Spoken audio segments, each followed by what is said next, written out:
It was a cold night when a group of friends decided to embark on a trip to a cabin in the mountains. Excitement filled the air as I, along with my friends Mia, Lucas, and Andre, drove along the winding roads, unaware that the weather was about to change drastically. After a few hours on the road, we spotted snowflakes beginning to fall gently, but as we pressed on, the landscape transformed into a fierce storm that forced us to stop. Soon, visibility became nearly non-existent, and we decided it was best to pull over at a gas station we had seen in the distance. When we arrived, the place appeared abandoned, with dim flickering lights and peeling paint on the walls, giving the impression that we had stepped into a location forgotten by time. The storm roared outside, and we shared a common feeling. We needed shelter. We had barely entered the gas station when an unsettling feeling began to settle in. The interior was dark, with dusty shelves of food and a cash register coated in dust. Deciding it was safer to stay there until the storm passed, we turned on the lights and settled into an area near a few worn-out chairs. However, the atmosphere carried a strange vibe, as if the silence surrounding us was waiting to be broken. "This doesn't feel right," Mia said, nervously glancing around. "What do you think happened here?" Her words echoed in the room, and a chill ran down my spine as I realized she was right. There was something there, a mystery lingering in the air, and the howls of the storm seemed to blend with whispers from the past. As Lucas began to explore the place, rummaging through flashlights and other items, I sensed that there was more history in this station than met the eye. "I bet we can find something interesting," he said excitedly.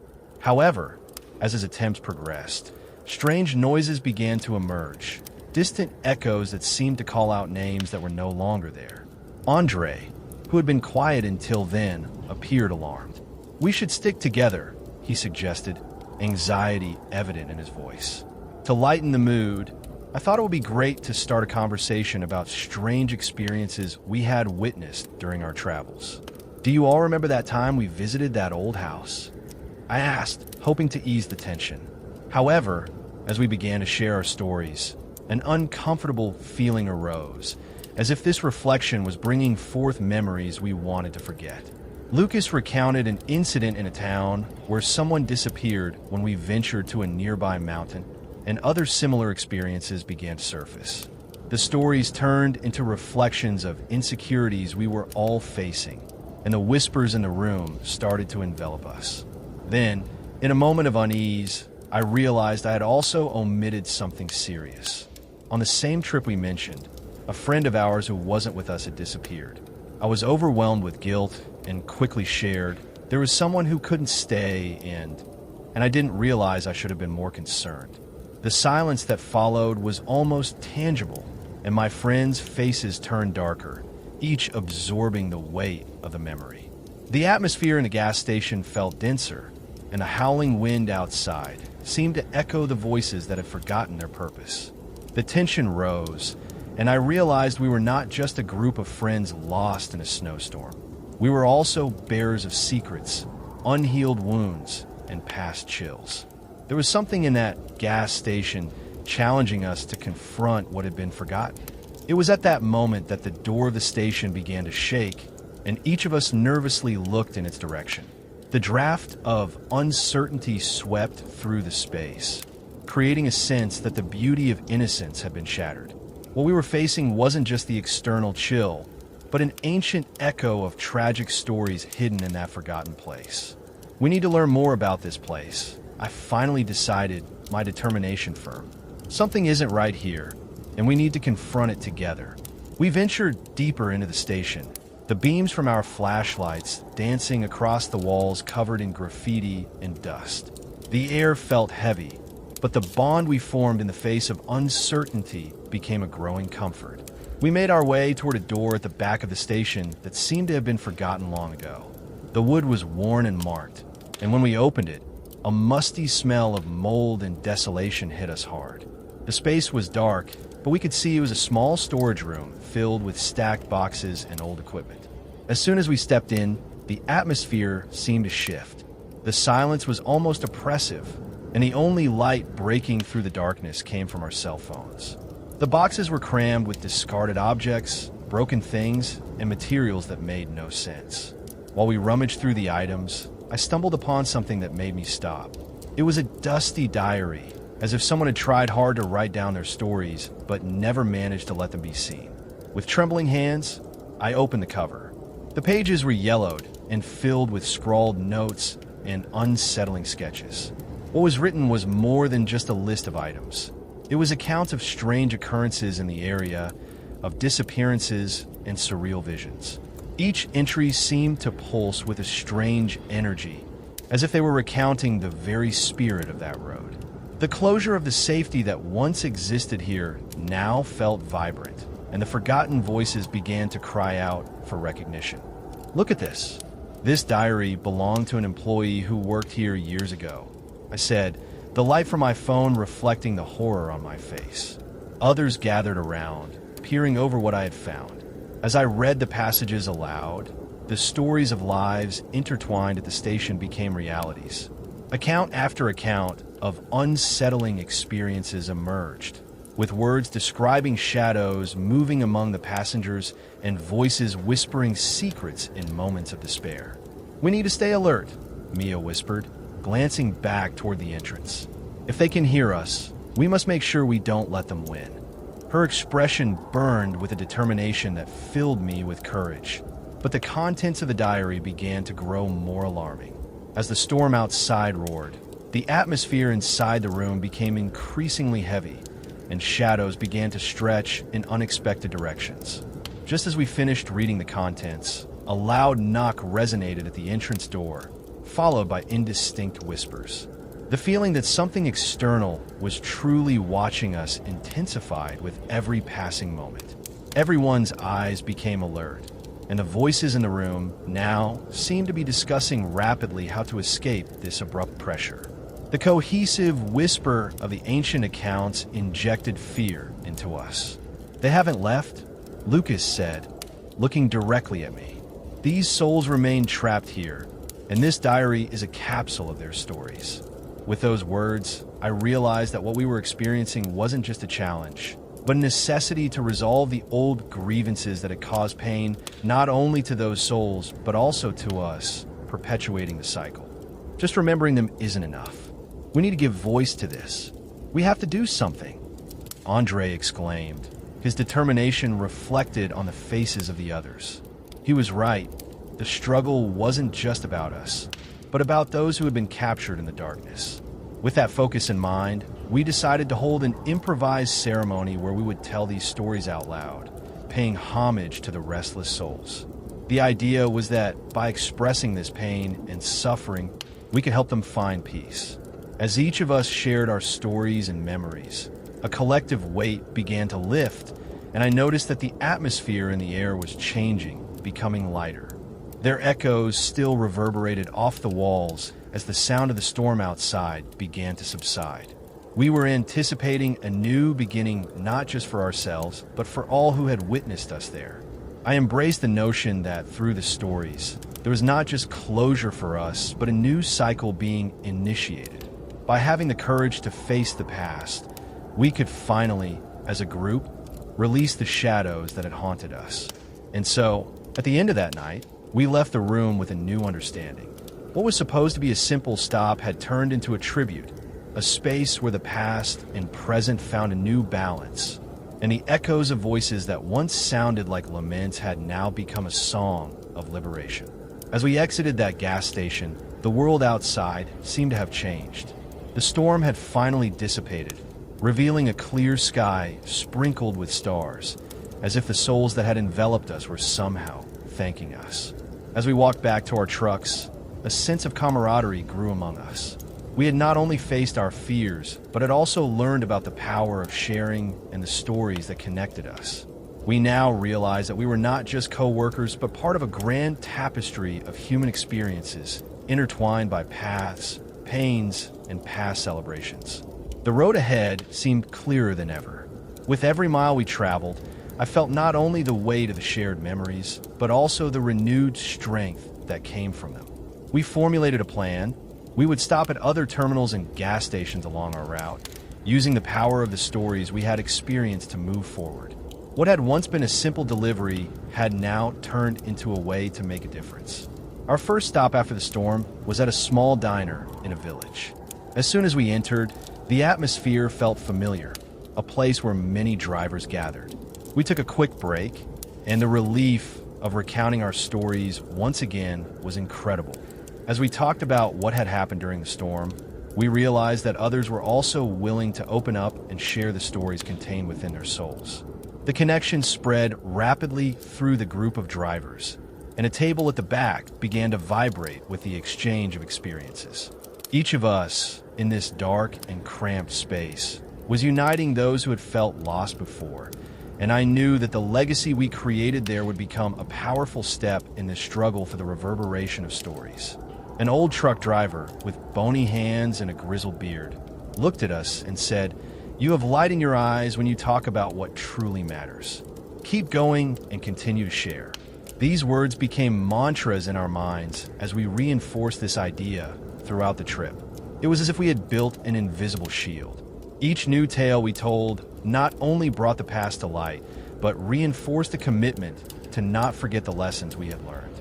At the next stops, we organized discussions, and whenever possible, we included other drivers who were curious about the conversations taking place.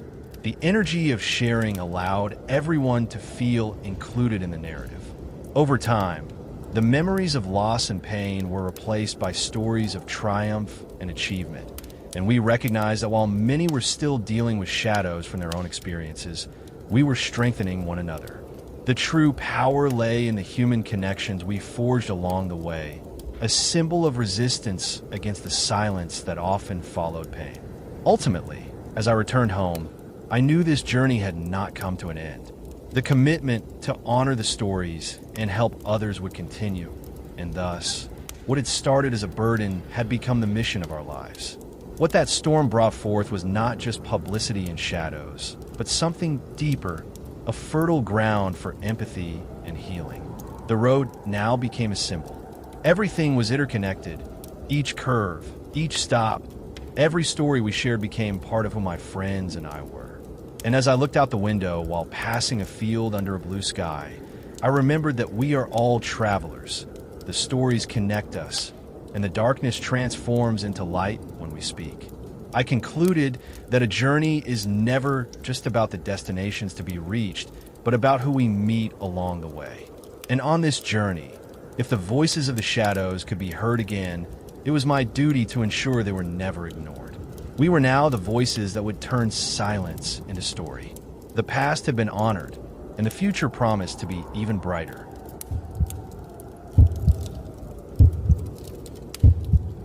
The storm howled outside, causing the whole house to tremble. I, Clara, had decided to spend the night at home, hoping the snowstorm wouldn't be as harsh as the meteorologists had predicted. With a good book in hand and a warm cup of tea, I felt cozy and secure, ignoring the gusts of wind that seemed intent on invading the house. However, as the night wore on, the force of the snow began to intensify, enveloped in a terrifying silence. After a few pages, something caught my attention, a peculiar noise coming from outside. It sounded like scratching, faint and distant. I shook my head, trying to dismiss it, but the sound repeated itself, this time louder and more insistent. I immediately realized it wasn't just the wind. There was something else out there that night, and the warm atmosphere I had felt turned heavy with a sense of unease. I decided it was better to ignore it and return to the comfort of my book, but the sound persisted. A chill ran down my spine. Something inside me was convinced the noises were coming from just outside my front door, as if they were waiting to be noticed. My heart began to race, and tension started to build within me. It must just be a branch, I murmured to myself, trying to soothe the growing fear in my chest. But upon hearing another scratch, closer and more desperate, I decided I needed to investigate. I stood up, hesitation gripping me as I crossed the living room toward the door. The dim light from the hallway illuminated my path, but a shadow of uncertainty accompanied me. A sharp feeling started to invade my reasoning. I looked out the window, but the snowflakes danced in the darkness, covering everything like a white veil. The outside world was completely hidden, and the only visible thing was the curtain of snow and wind, creating a scene that seemed surreal. The noise returned, this time more insistent, as if it were calling for my attention. Stealing my courage, I took the key and unlocked the door. Outside, the air was biting. As I opened the door, an intense cold hit me, and the storm was fiercer than I had imagined. I peered into the darkness. Nothing seemed out of the ordinary. However, as I looked, the realization that I was not alone began to creep into my mind. The noise was intensifying, and something deep down told me I shouldn't have stepped outside. Then I saw something move in the shadows. Paralyzed, I peered closely, and amidst the thick snow, a vague figure emerged. The weak light from the nearby street lamp flickered, revealing only a silhouette. I felt so exposed out there, and adrenaline coursed through me like a warning. "Who's there?" I shouted, my voice trembling as I tried to maintain my bravery. The figure hesitated, and only the outline stood still, as if assessing the situation. "Please help me. I'm lost." The panic and vulnerability in the stranger's voice made my heart race. With a mix of fear and compassion, I realized that the storm could have genuinely left someone in danger. Acting on instinct, I gestured for him to come closer. As the figure approached, I was able to discern a man covered in snow, his eyes filled with desperation. My truck broke down, and the snow started to fall suddenly. I didn't know where to go. He appeared distressed, and I sensed that if he was here, there might be more to his words than he was revealing. "Come in, quickly," I urged, admiring his determination as he moved closer. The biting cold was not just physical. There was something more in the air, something that made my heart race. Once he entered the house, we looked out the windows towards the stormy darkness beyond. The feeling that the storm was more than just a weather phenomenon grew within me. With the man seated just a few feet away, we began to talk, seeking warmth amidst the ringing of the snow. However, as the conversation flowed, I noticed he was experiencing repeated hallucinations. He seemed to be looking at a spot behind me every time a sound manifested in the wallpaper, as if he were seeing something I couldn't. Unease washed over me as I noticed the shiver on his features while a look of fear settled in his eyes. "Did you hear that?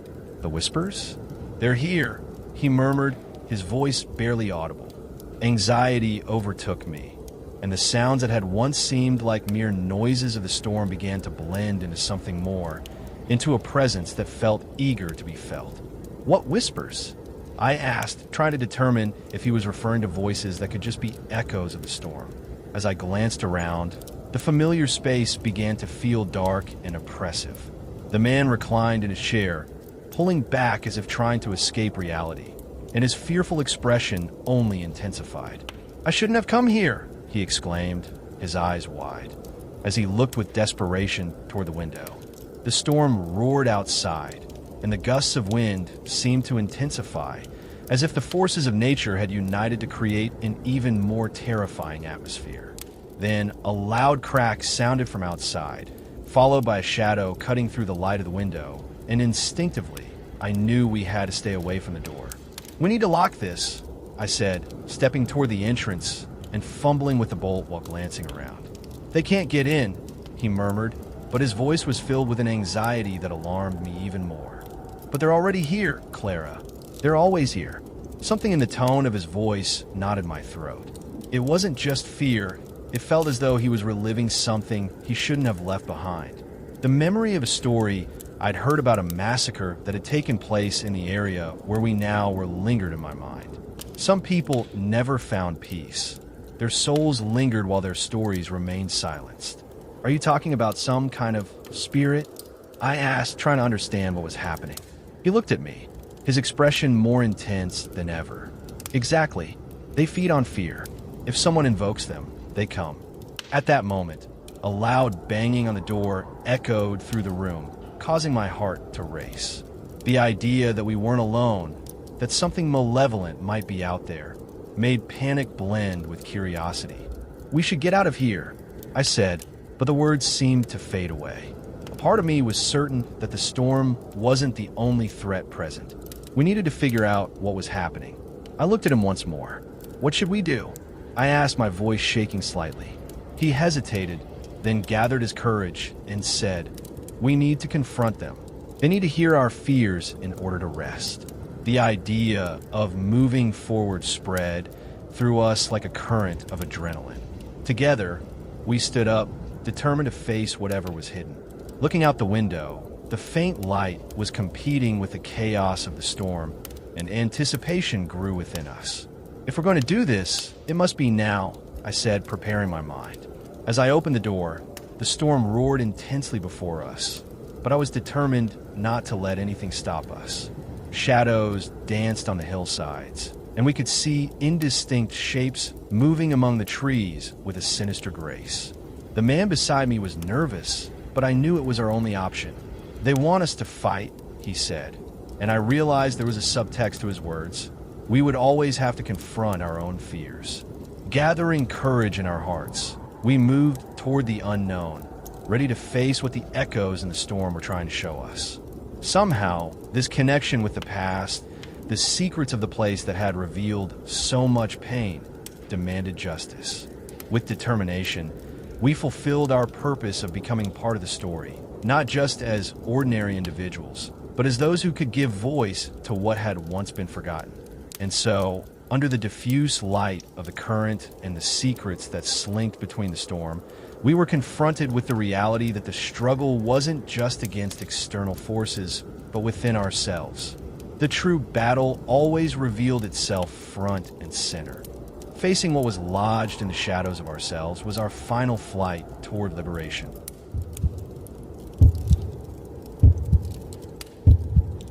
The snowstorm had started as a gentle flurry of white flakes, but quickly transformed into a cruel torment.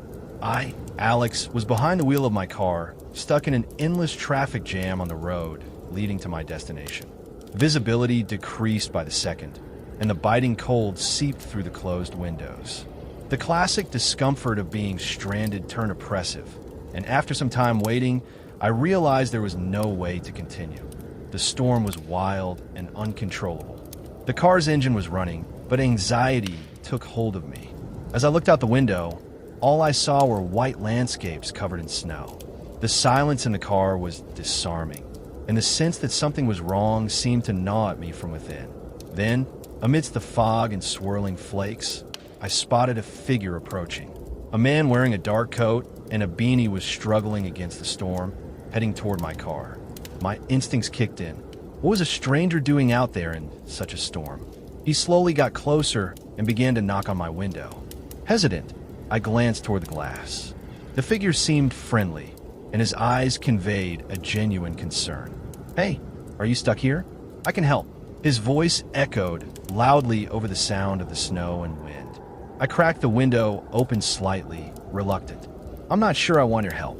The storm is intense, and it might be better for you to go back inside," I replied, trying to mask the unease in my voice. But he didn't back away. "Please, I'm on my way to a house nearby. I can help you get out. If you let me, together we can get through this." His words were laden with fervent urgency, but something in the way he looked at me put me on edge. A thread of discomfort began to root itself in my instincts. There was a tension in his smile, something that didn't seem appropriate for the situation. "You can't stay stuck here. The storm is getting worse," he insisted, gesturing broadly with his hands as if he were invigorating the idea.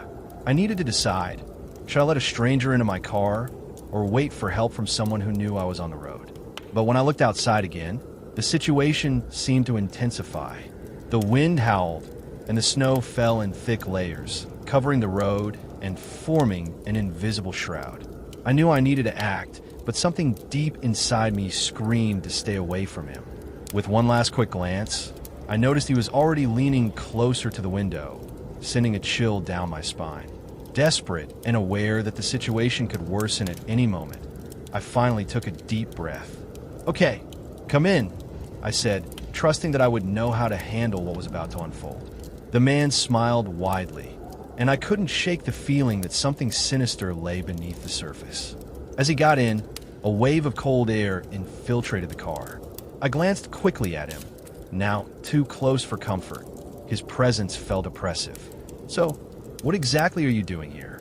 You said you were heading to a house," I asked, already sensing the conversation was taking a strange turn.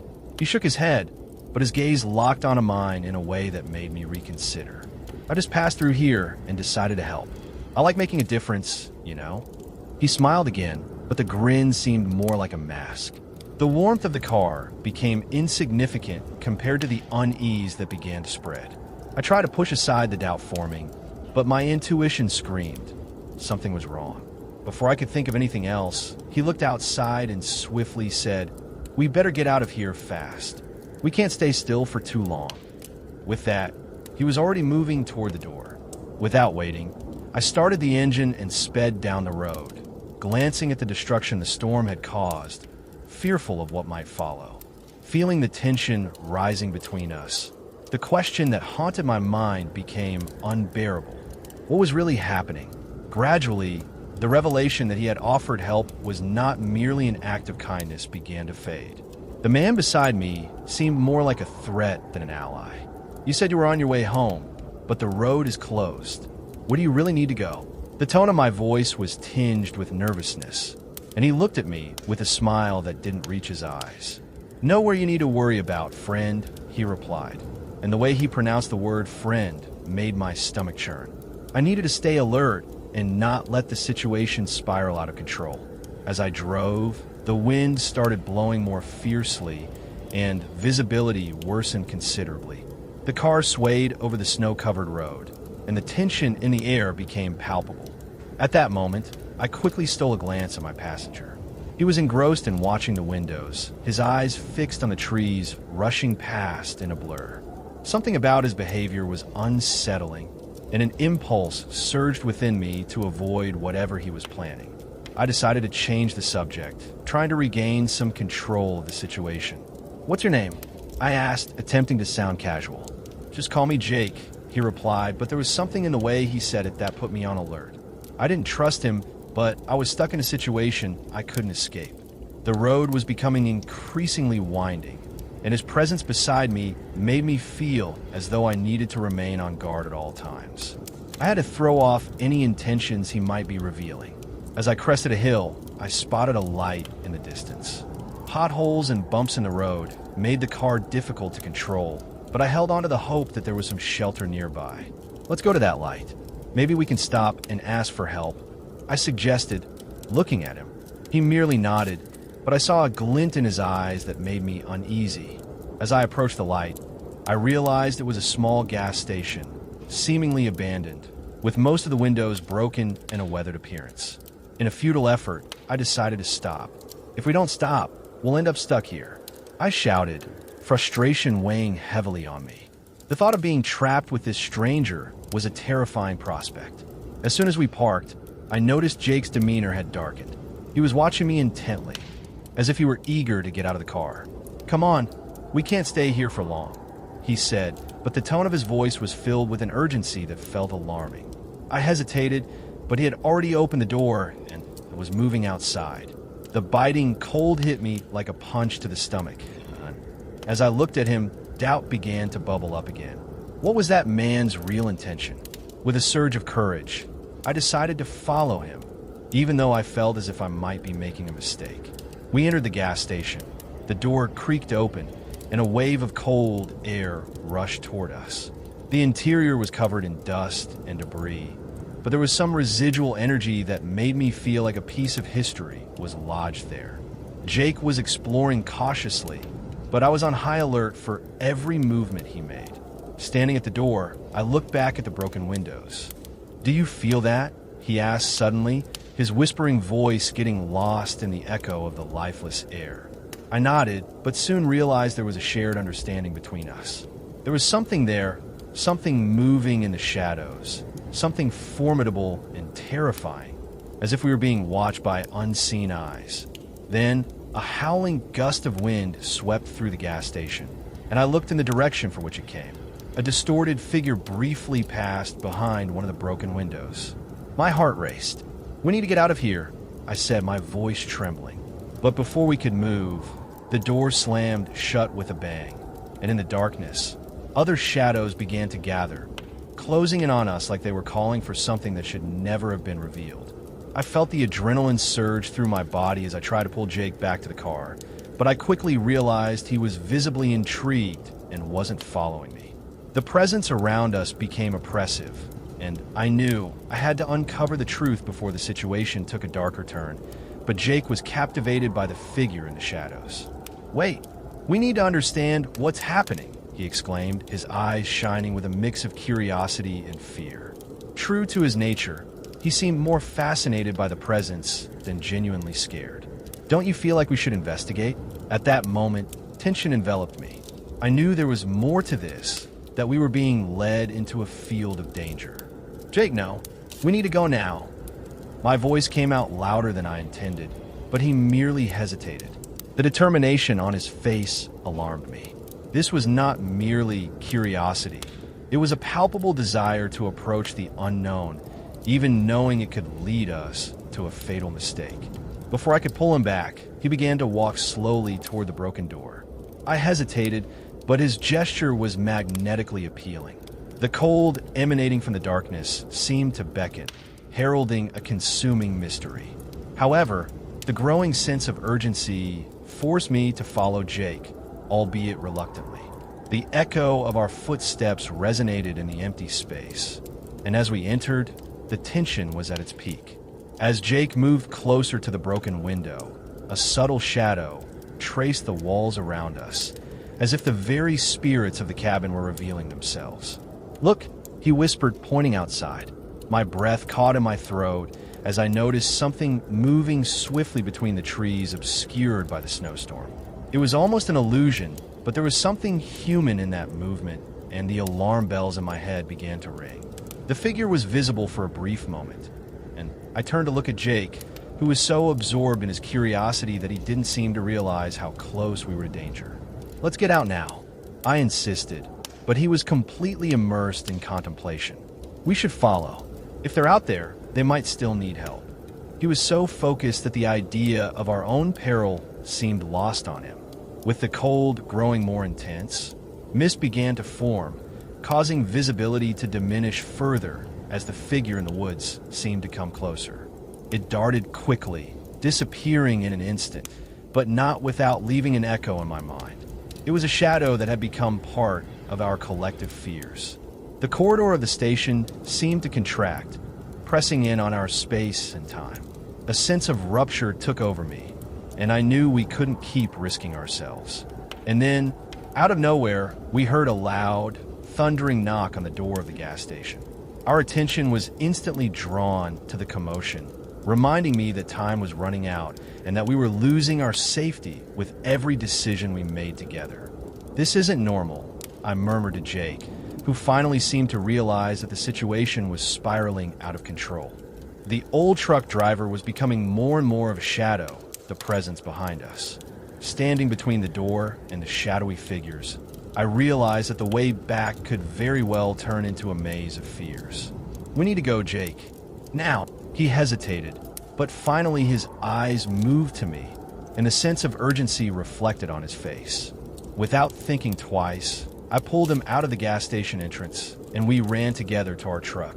The sound of the snowstorm grew louder, accompanying our run. I managed to move, but fear materialized as a shadow in my steps, as if we were being pursued by whatever was lurking in the darkness. The outside world was in chaos, but the only thing on my mind was ensuring we would escape the trap forming around us. As soon as we reached the truck, I hurriedly got in and turned the key in the ignition. The engine roared to life, but an intense feeling that we were not yet out of danger became palpable. I looked back and saw the hooded figure emerging from the storm, hovering closer. Whatever it was determined to reach us, and despair enveloped me as I realized that the true journey was just beginning. I scanned for an alternative route, a path that would take us away from the imminent danger, and as I tightened my grip on the wheel, I launched us onto the road as fast as I could. A biting breeze cut across my face as I accelerated, but there was no time to feel uncomfortable. The only thing that pushed me forward was the urgency to leave that mysterious figure behind. The wind and snow battered against the windows as the temperature dropped and terror filled the air. The outline of the road ahead faded into the fog, and I struggled to maintain focus. "She's following us," Lucas shouted, and his fear was contagious. "Accelerate." Adrenaline surged as the reality of the situation grew more real. I didn't know what the figure wanted from us, but I knew we needed to find out why and how to divert it from us. Swerving off the main road, I enclosed myself in a trail that led into the forest, encasing the feeling that the pursuit was becoming relentless. "This doesn't feel right, Alex," Lucas exclaimed, his hands gripping the edge of the seat. "What's hiding in that forest could be even worse." The sound of the storm raging around us was becoming deafening, but I had no choice but to press on. The path seemed less inviting with each passing moment, as if nature were critiquing every move we made. But the need to find a safe route, a shelter, became my only focus. As we navigated the narrow trail, the figure of a black shadow continued to linger in my mind. The description of the shadow following me grew more vivid and terrifying. It was as if the darkness itself were alive. "We need to get out of this trail," I said, beginning to feel that it was leading us deeper into a dead-end maze. Then, I spotted a small cabin among the trees, almost invisible beneath the thick layer of snow. The unsettling scene was so disturbing that, for some reason, it drew me in. I could see it must have once been a place filled with life and laughter. "There, let's take shelter," I shouted, deciding it was better than staying exposed on the road. Pulling up quickly, we got out of the truck, and the sensation of the cold air was almost biting. Snow fell around us, and as we approached the cabin, the shadows in the trees seemed to watch us. The door creaked as it opened, revealing a dark and cold interior. The walls were made of aged wood, and the smell of mold filled the air. But there was no time to hesitate. We needed a disguise. We rushed inside, and as soon as the door closed behind us, a strange weight settled in the atmosphere. "It's dark in here," Lucas murmured, turning on a flashlight that was lying on the floor. The light illuminated parts of the space, revealing old furniture and a small wood stove, as if the cabin's owners had suddenly abandoned the place. Every corner seemed filled with history, but it also carried a feeling of despair. I looked around, and suddenly, my mind was flooded with flashes of memories. I felt as if I'd been there before. There was an inexplicable connection to that place. The walls seemed to carry the echo of laughter, but also the whisper of deep sorrows. It was a sensation that something unwanted had manifested there, as if waiting for an opportunity to escape. At that moment, while I tried to understand what was leading me to this conclusion, a loud knock on the door was followed by a profound silence. Beyond those knocks, a dark shadow slipped from outside, and the tension in the room began to escalate. "It's her," Lucas whispered, and the terror in his eyes echoed in me.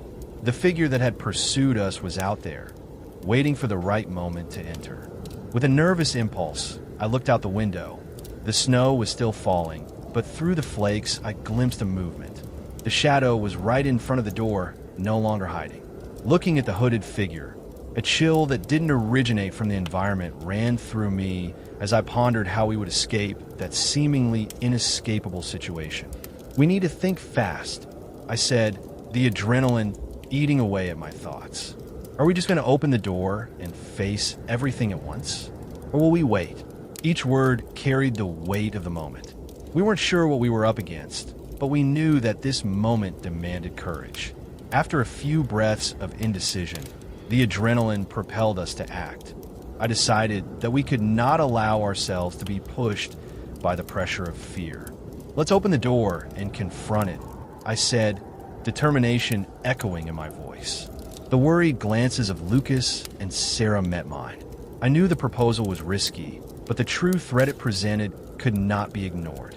Taking a deep breath, I positioned myself next to the door, ready to open it and face whatever was outside. Lucas's hand closed over my arm, a gesture of friendship and concern. "Are you sure about this?" he asked, his voice tense and trembling. Looking into his eyes, I saw not only fear, but also the determination that had grown in all of us since the storm began to unfold. "Yes, we need to uncover the truth," I replied, deciding that I could no longer be a prisoner of uncertainty. With a decisive thrust, I opened the door. The storm howled, snow and wind mixing in a deafening chaos. The cold air sliced across my face like a blade, and the hooded figure stood there, a dark presence immersed in the snow. It was almost impossible to distinguish its features amidst the mounting tension. I realized the time to confront it had come, and that my courage would be our only hope. The figure lifted its head, and for a moment, the bright eyes reflected the fear and anger trapped in a cycle of torment. The air around us seemed to stagnate, and I didn't know if this would be a moment of confrontation or a scene of terror about to unfold. "What do you want?" I challenged, my voice coming out more firmly than I expected. Silence stretched between us like a taut string as the figure remained still, merely watching me, as if weighing every word. Then, its voice cut through the silence. "You shouldn't be here. This place holds stories you cannot comprehend." A wave of concern spread through my mind. That warning resonated like a lament in the breeze. "Stories?" I asked, my thoughts spinning rapidly. "Stories of whom? What are you talking about?" The more I spoke, the colder its presence seemed to sharpen. The intimidating silence of the environment transformed into a palette of echoes, every corner of the cabin responding to its words. Of lives that were lost, it continued, gesturing to something beyond us. Of choices made that left permanent scars. What had once been a safe environment had turned into a realm of uncertainty. I recalled the stories Lucas had told about people who entered and never came out. The feeling that we were caught in a terrifying cycle began to make sense. "We're here to resolve this. We need to understand," Lucas said, his voice tense but filled with courage. "Then come. If you wish to know, you must be willing to face what is hidden in the shadows," said the figure. The seemingly reckless invitation echoed, mingling with the storm, and I hesitated. The perceptions that arose when it spoke became an enticing call. It was as if it knew that the key to breaking this cycle of pain lay hidden behind the shadows. "Let's go together," I suggested, looking at my friends with a nervous sense of readiness.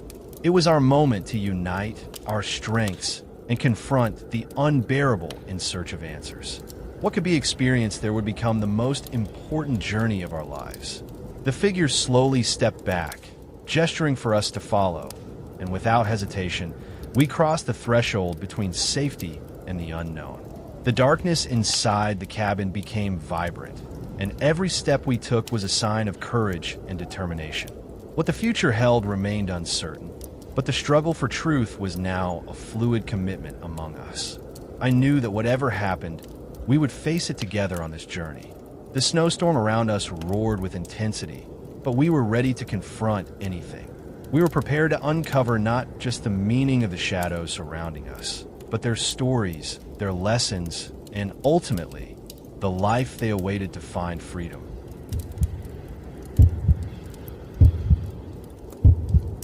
The storm began to intensify as dusk fell, and in the following hours, snow took over every corner of the town. I, Lucas, was at home trying to distract myself with a movie when my gaze drifted to the window. Visibility was terrible, but there was something unsettling in the air, a sensation that something was not right. My neighbor, Mrs. Marlene, was elderly and lived alone. I always worried about her during severe weather, and that night would be no different. I grabbed my coat and put on my boots, determined to check if she was okay. The idea that something could happen on such a fierce night wouldn't let me rest. When I opened the door, a biting wind hit me like a knife. The snow was pouring down in torrents, almost creating a white shroud that closed in around me, as if I were being consumed by the storm. The path to Mrs. Marlene's house was short, but the heavy snowstorm made it nearly impossible. The winds howled, and every step felt like a colossal effort. What had once been a familiar walk was now turning into a confusing labyrinth of winds and white flakes. At times, I felt as if the fog were alive, trying to divert me from my path, and lead me somewhere else. Once I reached her door, I knocked, but all I heard was the sound of the storm. There was no response. Despair began to take hold of me. "Mrs. Marlene, are you there?" I shouted, but the wind swept my words away before they could reach anywhere. I was overtaken by a wave of anxiety as the night grew increasingly dark. The thought of her being alone at a moment like this tightened my chest. Then, in a moment of impulse, I tried to open the door. To my surprise, it was unlocked. As I stepped inside, I was met by a silence that spoke louder than any other sound. The house was empty, the lights off. "Mrs. Marlene." I called again, but received no answer. It was as if everything was in a state of suspension, an echo of a life that no longer existed in that moment. As I searched, I found a door at the end of the hallway, a door I had never seen before. An uneasy curiosity took over me. Perhaps she had locked herself inside? I pushed the door open and was greeted by a breathtaking sight. What I found was beyond anything I could imagine. A space illuminated by a soft light, but with a different hue, almost mystical. When I entered the room, I realized it wasn't a continuation of Mrs. Marlene's house. The walls were covered in intricate tapestries that seemed to vibrate with their own energy. In the center of the space was a table with maps and strange objects I didn't recognize. The presence there was palpable, as if I were being observed by invisible eyes, and I sensed that something was about to change. The pressure in the room increased, making me look around, trying to understand where I was. Then, there was movement in the corner of the room, and a figure emerged from the shadows. It was a woman, elegantly dressed, with a piercing gaze. "You've arrived," she said. Her eyes seemed to know not only me, but my past. "You're lost, aren't you?" "Lost," I repeated, confusion overwhelming me. "What's happening? Where am I?" Despair began to take hold, but the strange woman merely watched me in silence, creating tension in the air. She gestured to the objects on the table. "You came seeking answers, and the storm brought you to me, to us." With each word she spoke, I realized that this place wasn't real, but a manifestation of another reality. "But my neighbor, Mrs. Marlene?" I asked, trying to grasp onto a thread of normalcy amid the chaos. "She's fine, but you have a path to follow," the woman replied, her voice ethereal. "A path to follow?" I didn't know if I was ready for this revelation. "You need to let go of what no longer serves you, Victor. The city you know doesn't exist here. There are people who never returned, lost souls in this world." With those words, a shiver ran through my body. I wasn't just confronting an alternate vision, but the consequences of decisions I had never made, of moments I had never completed. "If you want to go back, you will have to face your past and understand the choices that led you to this moment," the woman continued. Her words resonated within me, and the reality of my decisions began to unfold like a tapestry, revealing shadows I had tried to forget. The people you love may be adrift in your memory, but you need to confront the truth for them to find peace. A wave of understanding hit me. I had been consumed by inertia and guilt. Mrs. Marlene's life, the interactions I had let slip by, the unfulfilled promises. Everything blended into this storm of regret that now arose before me, colliding with what I had neglected in life. How can I find this truth? I asked, beginning to comprehend that this would not be merely a physical journey, but an emotional and psychological one. "The truth reveals itself when you confront what you have ignored," she replied, her trustworthy gaze encouraging me. "Living in this reality means facing your memories and the weight they carry." With a gesture, the woman began to move one of the maps on the table, revealing a pathway of ancient symbols and destinations. Something within me reacted to the visualization, echoing the memories I had pushed away. "You must chart your way back and help others find their stories." I understood what I needed to do, and a renewed determination began to blossom within me. What I had done to escape the past would not bring peace to the souls involved. The first step would have to be the hardest, but propelled by the shared experiences and brokenness that had echoed through the storm, I felt as if I had finally found the courage I needed. "I want to help," I affirmed with conviction, locking eyes with the woman. Help me understand how I can not only free myself, but also those who left their lives unrecognized." She smiled, giving me a sign that my intentions were clear and true. As I prepared myself, she handed me a small object, a kind of amulet that seemed to have a story of its own. Indeed, the symbol pulsed with a tone of life. "Take this with you. It will serve as a guide along the way." As I held it, I felt a spiritual connection with what I was carrying. It seemed to resonate with the collective emotion that we all shared. Trust it in yourself. The path will reveal itself as you sing your truths. Without further hesitation, I bowed in gratitude, and with determination pulsing in my chest, I made my way to the exit of the cabin. As soon as I stepped through the door, the storm began to dissipate, as if the very universe were aiding in my journey back. The snowstorm no longer felt like a barrier, but rather a blessing. The road unfolded before me once again. A new perspective lingered in the air. Every snowflake seemed like a wave of encouragement, and with every kilometer passed, I felt I was closer to giving voice to the untold stories. The memory of Mrs. Marlene and all those who had crossed my path to become part of something greater now became a mantra that echoed within me. On the road back home, ready to face the truths that had remained in the shadows, I embraced my new mission with emotional clarity I had never felt before. The weight of the past had become a driving force, and I knew that what I was seeking was not just regret, but the ability to redeem the memories of those who had gone and finally let them find the peace they so longed for. With this, my journey transformed not only into a physical return, but a journey back to the path of memory, where each step and each story would unite me not only with myself, but also with all who needed to be remembered. And so, under a clear and bright sky, I moved toward a future that would honor the scars of the past and the voices that needed to be recognized, feeling that each story was no longer a burden but a legacy of light.